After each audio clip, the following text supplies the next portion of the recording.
we are live.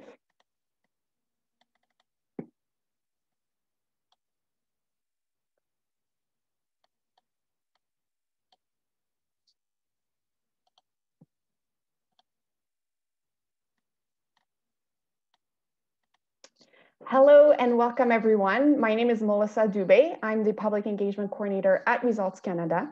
My pronouns are she, her, and elle. I would like to pay respect to the Algonquin people, who are the traditional guardians of the land where the Office of Results Canada is in Ottawa. We at Results Canada acknowledge their long-standing relationship with this territory, which remains unceded. These peoples have lived on this land since time immemorial. We are grateful to have the opportunity to be present in this territory. I'm glad to see so many of you join this call today. Thank you. As I go through logistics next, say hello and tell others where you are located in the chat box. A bit of housekeeping. Please stay muted unless you are speaking.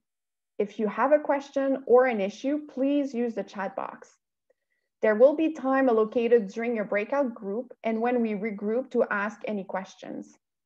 Our time together is short, so if you have more questions after the fact, feel free to reach out.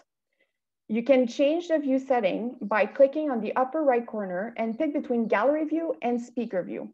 This is especially neat when we are not sharing screens, so you can see lots of faces, so that'll be really good for your breakout group sessions. As such, please turn on your webcam if you're comfortable doing so. As I said, this is especially important during breakout groups so that you have a more dynamic and engaging experience. Do not be shy, it's not the time to be shy, it's time to ask questions. We also have closed captioning available that should appear at the bottom of your screen. The webinar will be 1 hour. It is recorded, but only when we are in the main room like right now. When you'll break off in your own breakout group, that will not be recorded. Everyone who has registered will receive a link to the recording in their email inbox within the next few days. As mentioned, this webinar will have breakout groups so that you can get into smaller groups and discussions. To help us having a smooth transition to breakout groups, we kindly need you to add to your name whether you want to take part in an LTE or an op-ed discussion. If you'd like a little bit of both, please write both and we will try to get you in the right group. Do make sure you keep your name, but add what you mostly want to learn about next to your name. See the screen for an example. Just so you know, while you'll be in breakouts, I will also share some steps for both LTEs and op-eds that will be available in the recording of the webinar. This will just be me. All right, so please make sure to do these 3 steps right now. Click on participant, click on the participant button at the top or at the bottom of the Zoom window, depending, you'll have to hover your mouse over. Next, hover your mouse over your name in the participants list on the right side of the Zoom window. Click on rename. You can also rename yourself by clicking on 3 little dots that usually appear on your screen, or on your face rather. Enter the details you'd like to appear and click on OK.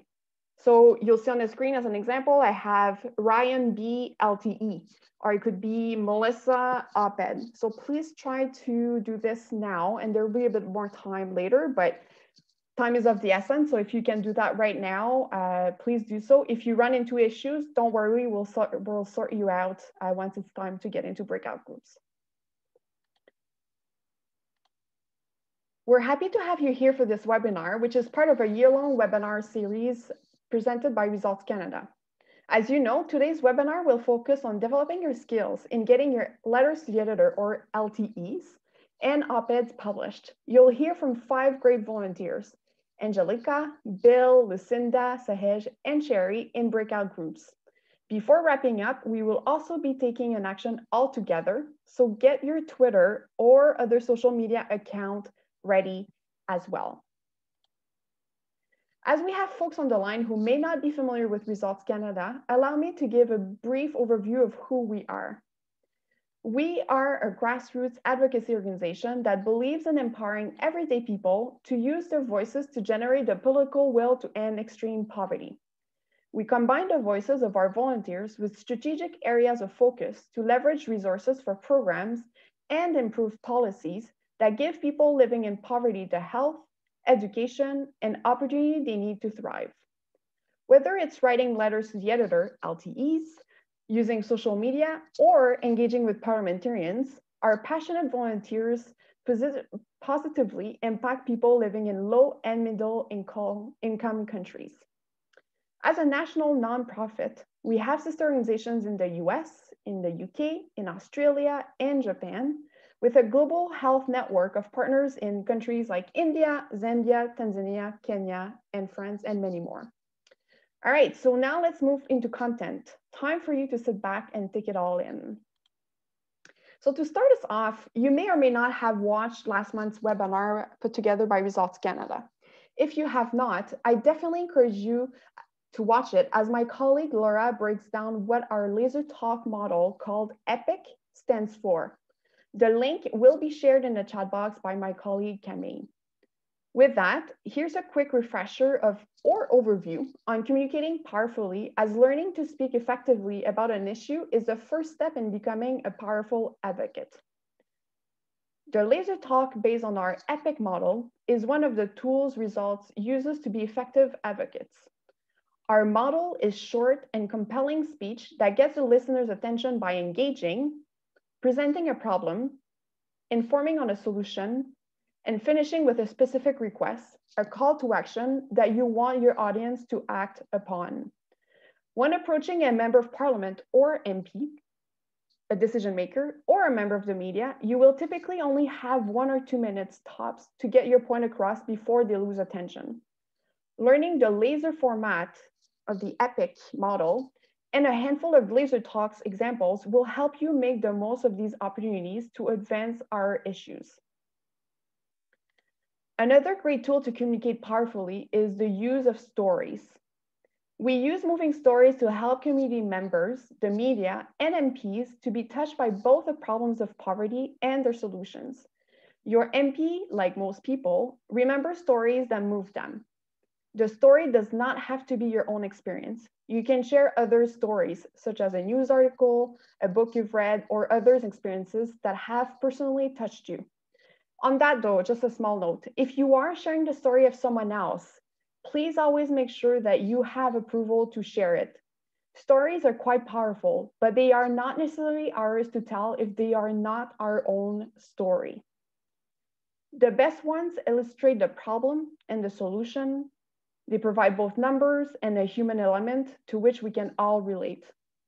Use accessible and simple language and create those emotions to have a lasting effect and impact on your audience. For more on both of these tools to communicate powerfully, consult our handout. A link to it will be also shared by my colleague Camille in the chat box. And for those who are watching the recording, the links are also shared they're saved in the description of the recording. So why are we even bothering with writing to the media? Why is this a good advocacy action? Well, according to News Media Canada, which is the National Association of the Canadian news media industry for both print and digital, 8 in 10 Canadians still read newspapers every week, and 50 to 60% read newspaper content every day, with print continuing to be the primary source. There are over 1,000 community newspapers in Canada, and most have extended their presence online. According to research, 3/4 of Canadians in non-urban centers read a community newspaper. And to answer the question why it matters specifically to parliamentarians, did you know that parliamentarians scan the media constantly to see where they pop up, where their name pops up? So chances are that they will see your LTE. This also provides a perfect additional touch point to show your member of parliament what you care about without having to reach out to them. It also shows that you are active in your community. Pro tip, when mentioning a specific MP in an LTE, try to be positive. This will definitely help your relationship. If you don't include your MP's name in the letter or the op-ed, you could alternatively send them a copy of your published LTE, outlining why it's an important issue to you. To build on that, let me read the quote from a parliamentary aide that you can see on the screen. LTEs are impossible to overuse. We clip them and circulate them through the office like gossip sheets of what's going on. The press represents an overall buzz in the community. End of quote. So there's no doubt that getting published in the media is a very powerful tool in influencing and raising awareness. LTEs and op-eds are must-have in your advocacy toolbox. Let's now take a quick look at what the difference is between the two pieces, as an op-ed and a letter to the editor may seem synonymous. Both allow the writer to express personal opinions and lean toward a particular bias that editorial articles may avoid. An LTE, or letter to the editor, is a letter sent to a publication about issues of concern from its readers. An LTE is typically much shorter than an op-ed. It's often written in direct response to an article previously published in that paper or something currently happening. It's often written by a reader or concerned individual. It's usually about 150 to 200 words, and it's best to provide your name and mailing address when submitting it. LTE can also be sent to many newspapers or only to one. It's a great way to react to a published LTE or write in general. It's usually one author. Op-ed, which stands for opposite the editorial page, is an opinion piece that appears on a page in a newspaper dedicated solely to them, and it is written by an author not affiliated with a publishing newspaper. Many newspapers accept op-ed submissions from their readers. An op-ed generally gives a bit more space than an LTE. If you want others to see you or your organization as a thought leader, this is an effective way to position yourself as an expert. Often, having an established relationship with the editor will help you pitch your op-ed. You'll need to back up what you're saying, so you'll have to do research. Use personal stories and facts and statistics to prove your point. Again, this varies, but usually op-eds are about 700 to 800 words, and they are often required to be exclusive to the one newspaper. And you will be required to submit a short one-sentence bio. At the end of the day, remember that each paper has its own requirements, and what I've got on the screen here for you is only to be used as a rough guideline. So make sure you do your own research and check prior to your submission.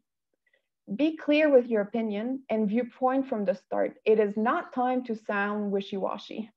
Be bold but respectful, and use your LTEs and op-eds as an opportunity to name drop people like your MP. Find your angle and hook for your media piece and use our tips on how to communicate powerfully. Take some time to think about what you want to write to decide which type of media piece is more appropriate. Is it an LTE or is it an op-ed? Do make sure to visit our website that includes more tips and tricks. I do want to highlight one resource, which is a link being shared in the chat box. With volunteers' help, we maintain a table that has a list of media emails to which you can send your LTEs and op-eds to. The bilingual table has steps on using it. I'll now pass it over to Camille, who will explain you the next step in getting you into breakout groups as I work behind the scenes to make this happen. Camille, over to you.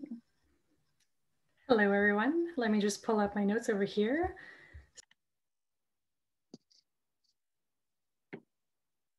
All right, for all of you who are watching this recording, now that participants are in the live webinar, are in breakout groups rather, let me share a few things with you. Let's begin with tips on getting LTEs published to maximize impact. If you are interested in getting an op-ed published, do take note as these tips are also relevant, and stay tuned as I'll have a similar slide on op-eds with a bit more details specific to op-eds. So first tip is finish that letter to the editor.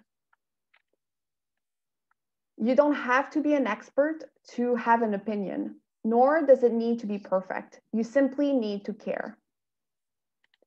Find a hook. Use current events in the local or national news that can be linked to your issue, like a recent report, upcoming conference or event, or something that's hot in the media. If you want to include a fact, you could write something like, according to the World Bank, but know that you do not need to add sources. Keep it short. Your letter should be about 3 paragraphs long or about 150 to 200 words. If you want to write something longer, try publishing an opinion piece or an op-ed.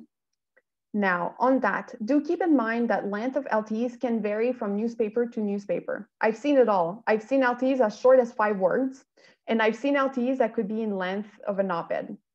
Ultimately, that means that you need to explore what tactic you want to undertake.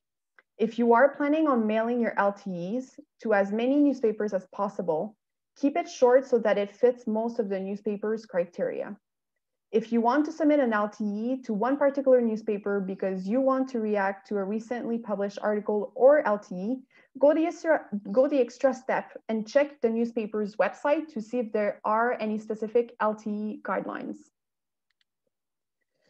Adopt the proper tone. Be respectful and polite. Wit and humor can increase your chances of being published, just like I'm hoping the photo on my slide caught your attention. Be creative, but respectful. Expand your reach. Slightly modify your letter if you'd like and send it to papers across the country. Use our easy LTE list to create a quick email list of papers that receive letters via email. And don't forget to cut and paste into the web forms listed for other papers. To explain this a bit further, some newspapers will accept your LTE sent via email and others will accept it via an online form on their website. You can consult our list for more details or look into your newspaper to know how to go about it. The link should be found in the description of this recording, as I said earlier. Display authorship. The strength of an LTE is that it represents the view of an everyday person. Always include your name, address, and telephone number in the signature block. You don't have to include nor mention the fact that you are a volunteer with Results. You can if you want to, but signing it as yourself keeps letters looking more like a groundswell of public interest. Dynamic title.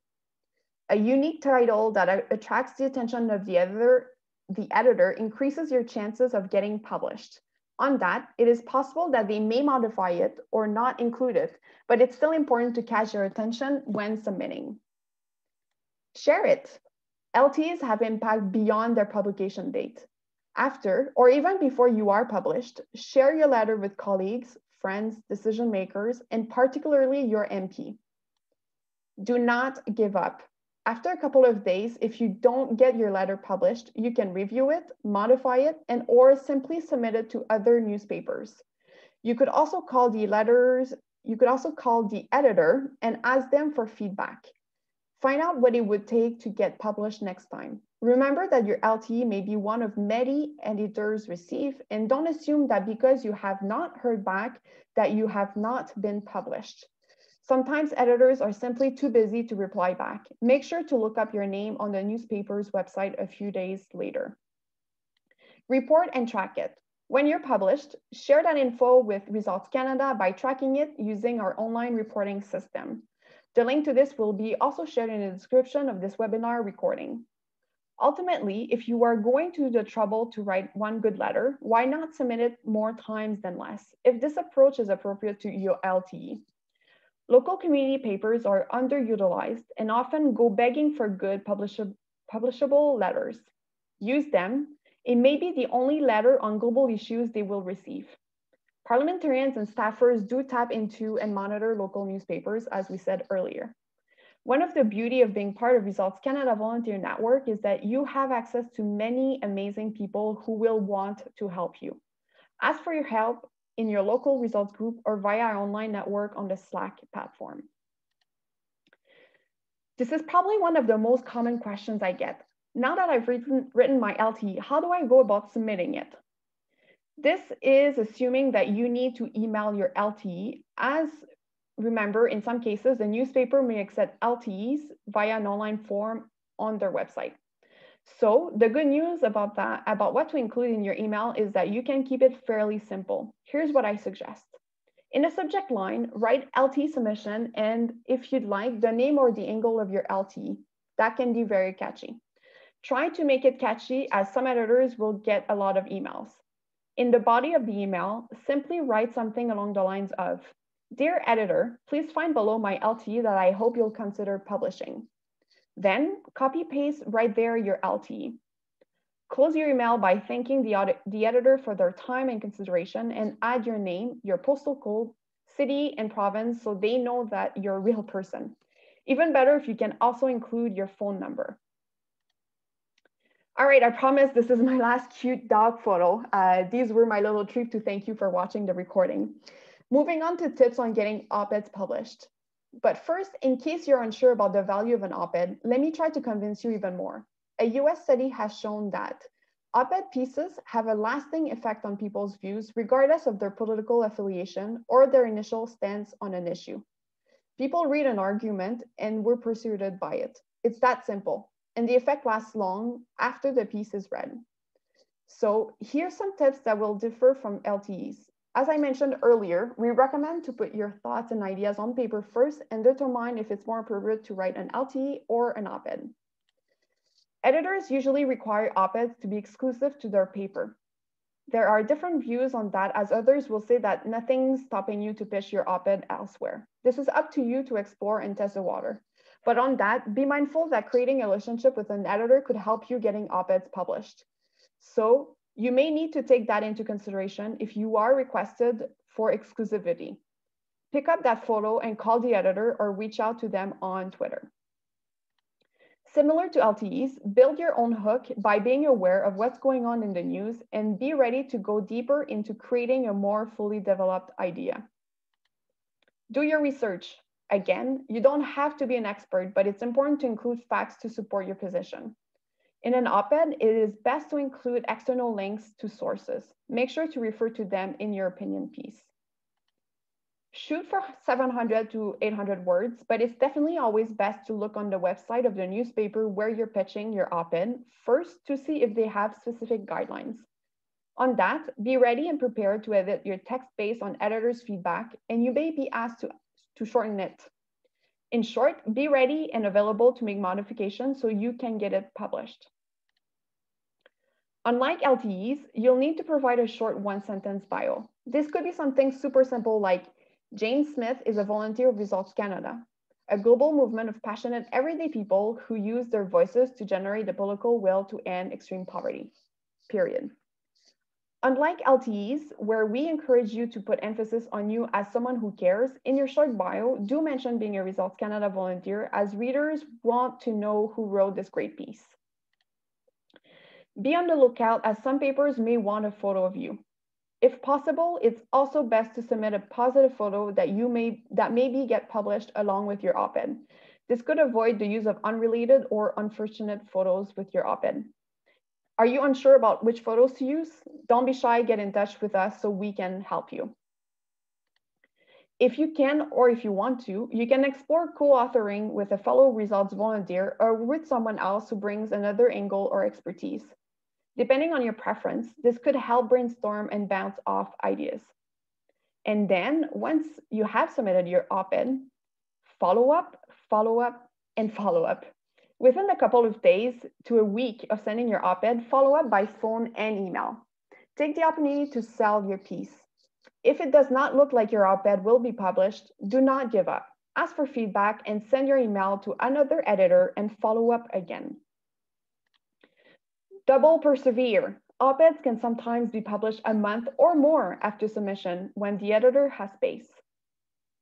And like LTEs, get loud and amplify your piece, published or not. Post it on social media, share with decision makers, and make sure to report back on it to Results Canada. And because I keep telling you to amplify it, here are a few examples of how to go about it. First example, Dana got her LTE published, and you can note that she added Prime Minister Trudeau's Twitter handle as well as her own MP. Next example, very similar, where we see Stephen share the link to his published LTE, and he tagged both Prime Minister Trudeau as well as Minister of Finance, Chrystia Freeland.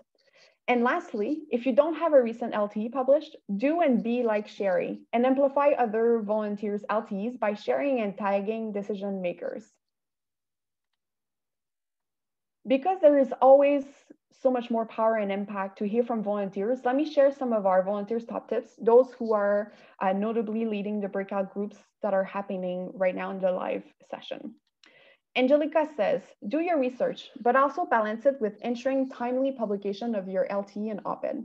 Read through the entire piece at least twice before sending it, with a focus on flow and the overarching message. Everyone likes an easy read.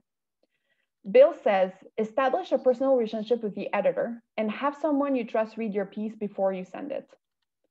Lucinda says, write your piece backwards, starting with a call to action, then why it's important to you, and find the hook last.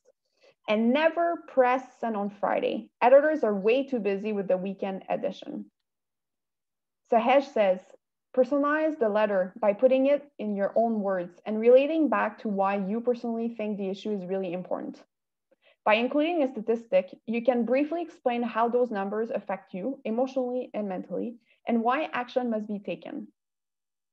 Sherry says, let your voice be heard. You can rely on information regarding the issue found on the Results Canada website or elsewhere, but then you should think about how to engage and inform readers in your own words.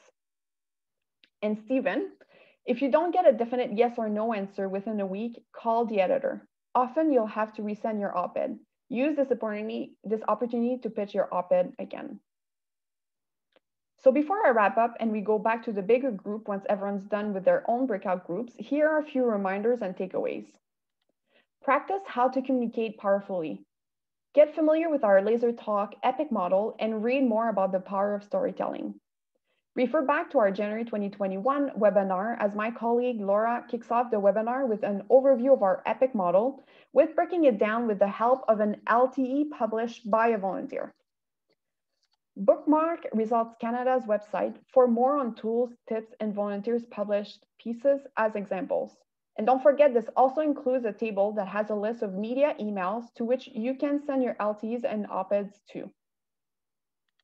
Don't forget that our homepage always presents the latest details on our current campaign. There, you can learn more about our campaign and what we suggest you write about for the month. That's probably the biggest takeaway for me is let it go and press send.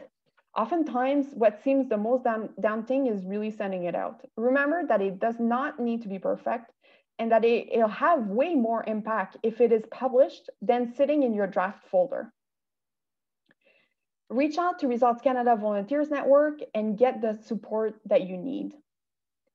And once you've pressed the send button and when you get published, take time to celebrate and congratulate yourself. You have just taken action for something that you believe in. You should be proud of yourself. Welcome back, everyone. I hope that was interesting and fun and engaging. Definitely cannot wait to hear how your breakout groups were. But first, before getting into a wider Q&A, let's get you to take action. So as I've said earlier, if you have not yet a chance to open up your social media account, now is the time to do that. And as you're getting your questions ready, I hope you were able to prepare. So let's take action. Please share either one recent published LTE by a volunteer or one tip you learned in today's webinar. Links are being shared in the chat box. And of course, do not forget to tag us at Results Canada. So it's at Results CDA if you're on Twitter as an example, and use our Canada for Results hashtag.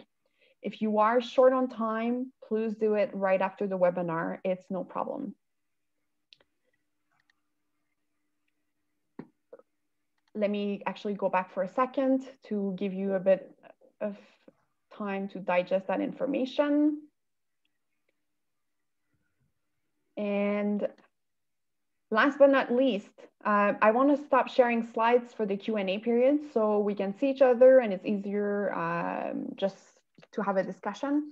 So before doing so, please take note of our contact details in case you'd like to get in touch. These details are also being shared in the chat box.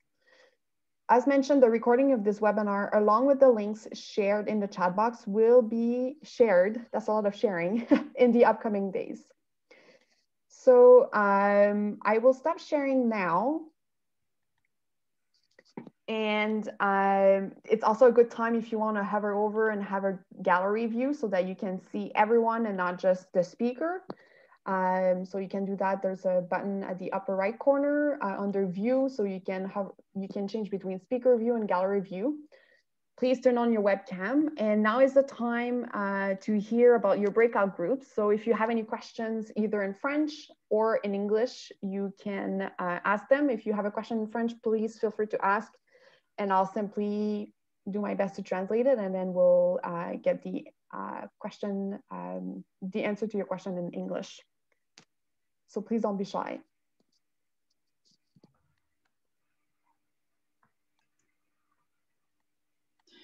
Melissa, Sherry, I'm going to talk. I have to tell you, I was a talking head in my group and I tried to get through it all.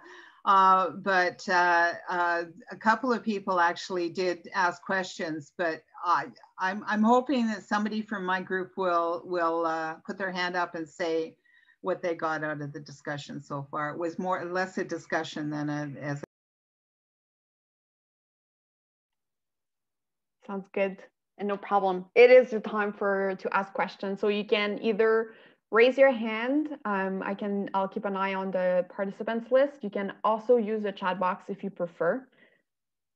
And I can also ask other breakout group leaders to perhaps share one of the questions that they got and what they think would be useful for others to know.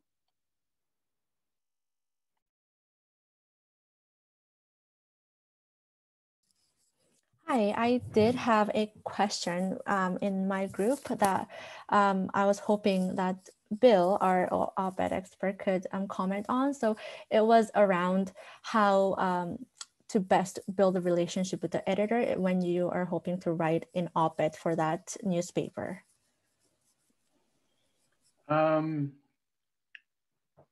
I can only tell you what we did, and we got a couple of things published first, just the normal submission process. And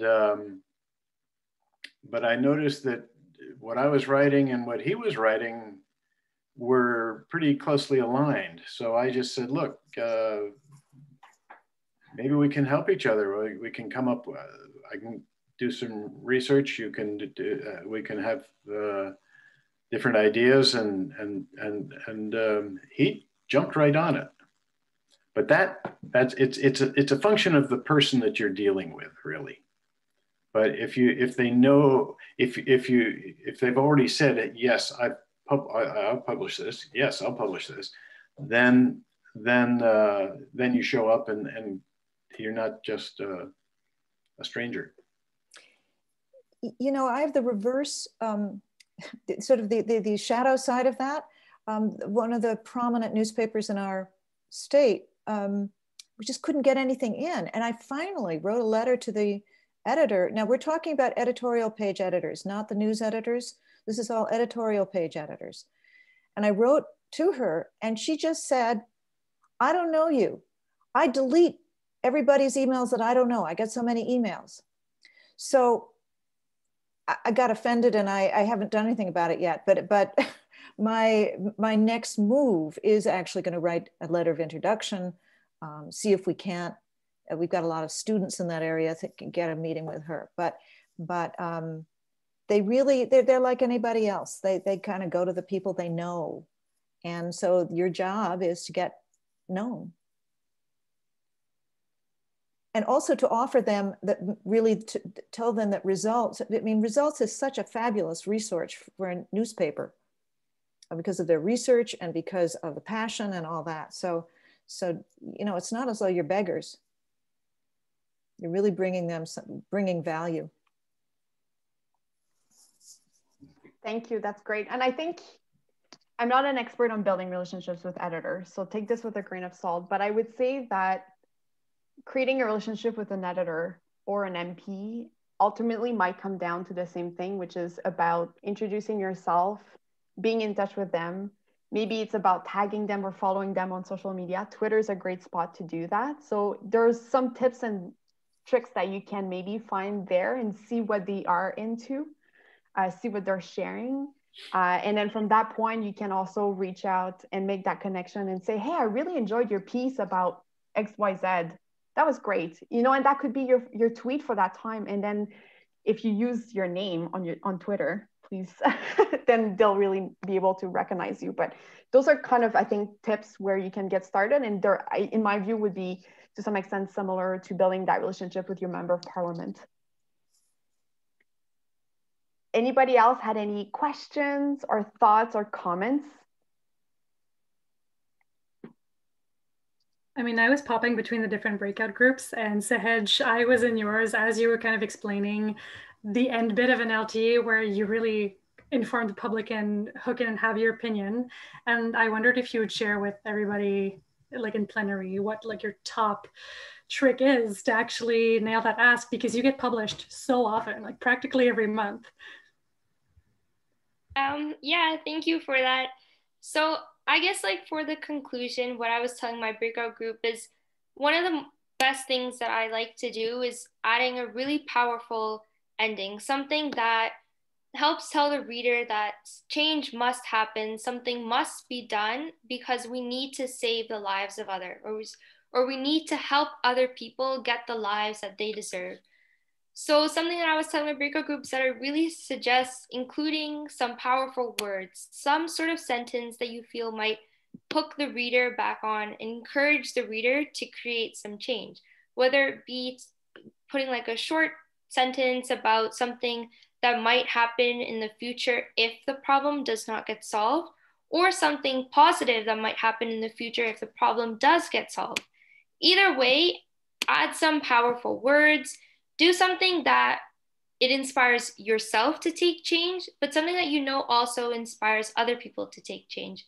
And I would find that adding such a powerful ending like that hooks the reader back on, and it just forces that something needs to be done. So I guess that's what I would really suggest to everyone to include when writing LTEs or even op-eds. I haven't really written an op-ed, but I'm sure adding a powerful ending to that would be very helpful as well.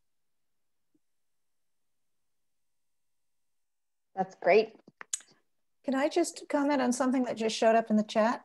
Yes, go ahead. The idea that March 24th is World TB Day, and that's going to be the ask for March. And for one of the tips for op-eds is that very often in dailies, you're going to have to write something that they might not publish for a couple of weeks. So having a date and writing around, being able to say March 24th is World TB Day, and giving them something to print around that time it gives you a lead time, and it also gives them, it's a real in. So that's great. That's an excellent point, Lucinda. Thank you so much. And I'll just add a little bit to that. Most of you, I think, or may not know that also volunteers have been working in securing landmarks and buildings to be lit up in red for World TB Day to recognize the day. So definitely use that as well as a hook and angle. Right now we have, I think, over 30 landmarks across the country that have confirmed taking part in this. And that's a great piece that you can add to your letter to the editor or your op-ed or your email to your member of parliament, whatever it is. But definitely that's a great point that notable days are a great hook. Anybody else had questions or comments?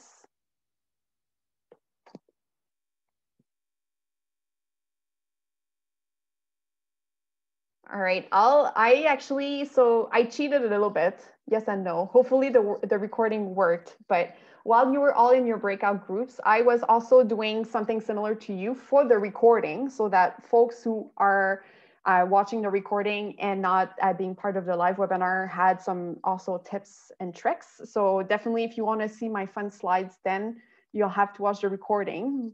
But I did want to mention one question that I get very, very often, which is I've written my LTE, but how do I go about emailing it? What do I put in my email?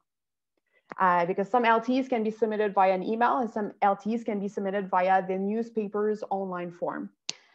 So if you're emailing an LTE, it can be super simple. And actually, you know what? For those of us who are visual, I'll just share my screen and then you'll get a sneak peek of one of my fun slides.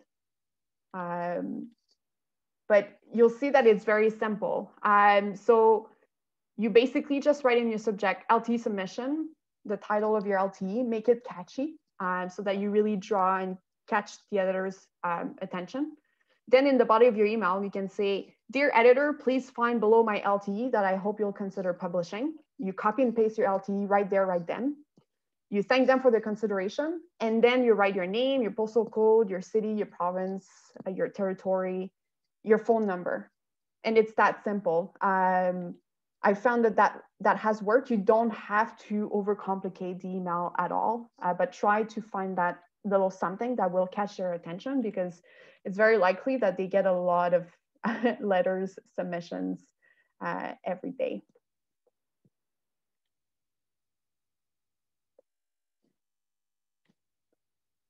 All right. So unless there are questions and whatnot, what I would like to do, if you are up for it, if you are not, just leave your camera off, but we love to take photos to make it a bit of a personal touch. So if you want to be in the group shot, please turn on your webcam and I'll do a little bit of a countdown, and that'll be something that you'll also receive in the follow-up email with the recording. Make it dynamic, put your hands up, don't put your hands up. It's really entirely up to you. And as you get ready for that, I really just want to take this a second again to thank you all for being here today to take part in this webinar. And my warmest thanks to our volunteer speakers. So to Angelica, Bill, Sahej, Sherry, and Lucinda, thank you so very much for your time and for your energy in helping us make this webinar. And we really appreciate you all for being here today. So photo time, I will do a countdown. So if you want to be part of the photo, turn on your webcam, and I will have to take two because I believe that we are too many for one screenshot, which is always a nice problem. All right, so countdown is 1, 2, 3, smile. Yes, oh, actually, you know what? Let's redo that and let's add some dynamism. I saw Shannon put your hand up and I actually didn't do that. So let's do something to make it a bit different. So let's do that again. 1, 2, 3. Love it. Okay, so you can stop smiling for a second as I save this one. Let me make sure that I do that. I should have stopped the recording actually for this, because I don't know if you need to see me